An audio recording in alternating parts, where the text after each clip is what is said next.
Hey guys, and welcome back to a new Aminoshift update. So, bunch of stuff to go over today, so I'm going to make it as quick as I can. These guys are surrogate mothers for the Mantis Queen. They carry her eggs and other embryos of Mantoid versions.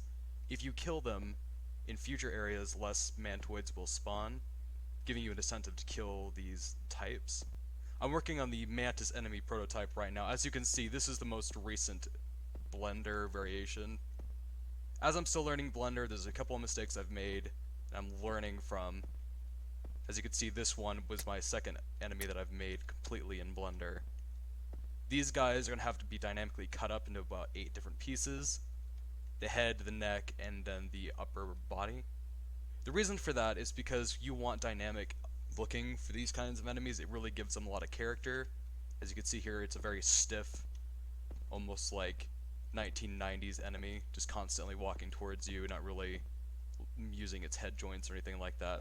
As you can see though, this is a pretty good prototype just for dev testing and stuff like that. I will get onto that as soon as I can. Now the hacked Mantis is going to be playing a huge role in the game, giving you areas that you couldn't really reach before, smaller puzzles that can give you rewards, such as like health kits or shortcuts into different areas, also helping you unlock secret areas. I have been figuring out how to get Bones to work with a look at script. So here we have a female mantoid that would be on a surgical table, is looking at you as you go around her and inspect her for when the player sees the female mantoid for the first time. Here we have 2 sets of different animations of like a nervous animation. She's like getting ready to give birth. Here we have one where she's just in a simple idle animation. Both use the same mesh, just different animations. I've also given these separate axes. The abdomen plates will open up. Both of these have nav mesh enabled. I just disabled it to show you guys a close-up of the enemies. I recycled the Gwen bobbing animation for the Justice. It seemed rather fitting, considering they both kind of hover around. The female mantoids reside in an area known as the Justice Hangar, which is seen in this concept art, and the idea is that this would be the Mantis Queen's nursery, and this is where these would be first kind of seen by the player.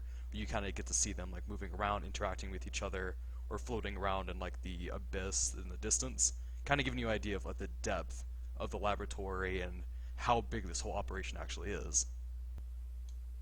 Very pleased to say that the Mantoid's mesh is actually coming on rather well. I've split the head plate away from the original mesh. I'm probably going to combine it back and attach it through bones.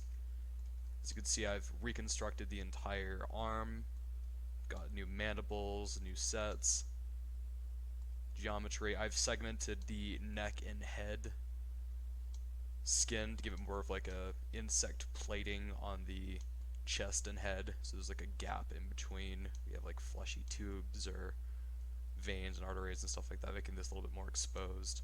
I'll have a new brain model that I'll have set in here. Yeah, I think it's coming along rather nice. So this is how it looks when you've attached lighting to the scene. Really loving the silhouette. Very ominous. Can't wait for it to be walking around in game. Now in some quick concept art that I did a couple days ago, I was looking at the actual Mantoid itself and thinking that there actually might be some really cool variations I could use. Here in this concept art you can see on the left is very similar to our classic Mantoid. It's a human and Mantis combined together, it's got some machinery jammed in there, exposed organ container, all the works.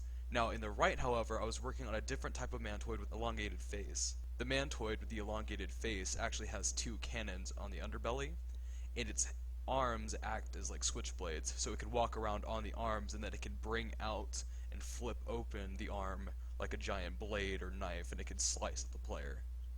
Still in the concept phase, but kind of idea I want to show you guys in case I actually make something out of it. Anyways guys, thanks for watching, always helps my channel. Really appreciate anyone who's subbed and anyone who's checked out the demo. You guys have a good one.